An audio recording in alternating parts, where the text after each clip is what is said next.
Recording studio Kalasan बाजार।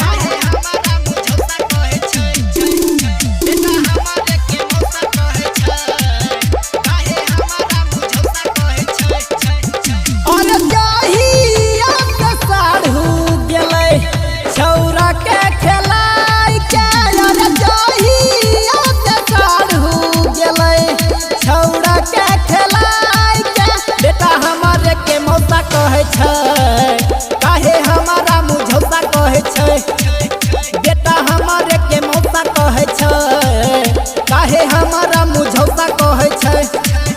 अरे रहई छै न तनिको गोदी भागै घबरा के। अरे रहई छै न तनिको गोदी भागै घबरा के। नहीं हमारा भरोसा करे छै काहे हमारा मुझौसा कहे छै बेटा हमारे के मौसा कहे छै काहे हमारा मुझौसा कहे छै।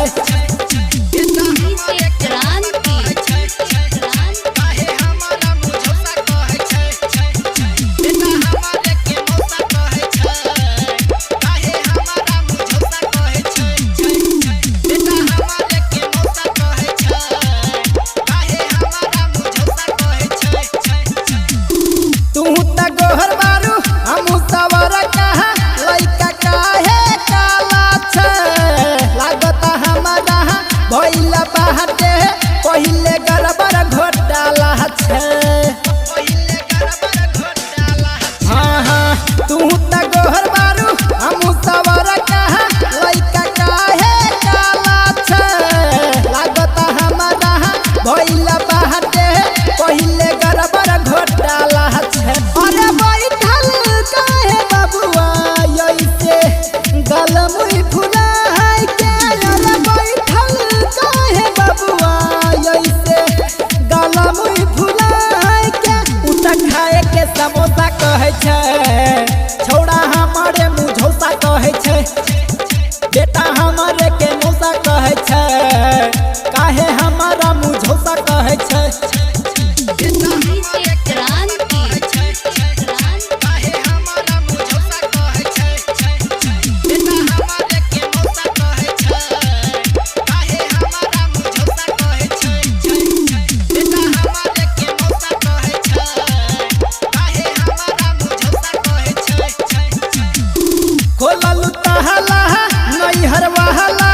हमारा नाही बुझाला हो तू चलहिले कवन चक्कर कहे पड़ोसी वाला हो। हाँ हाँ खोलल तहला नैहर वाला हमारा नाही बुझाला हो तू चलहिले कवन चक्कर कहे पड़ोसी वाला हो। आगे के बतिया बोले गे छुपा के। आगे के कारा से रखबई बतिया बोले गे छुपा के। बेटा हमारे के मौसा कहे छै काहे हमारा मुझौसा कहे छै बेटा हमारे के मौसा कहे छै काहे हमारा मुझौसा कहे छै। Ashoka digital recording studio Kalasan बाजार।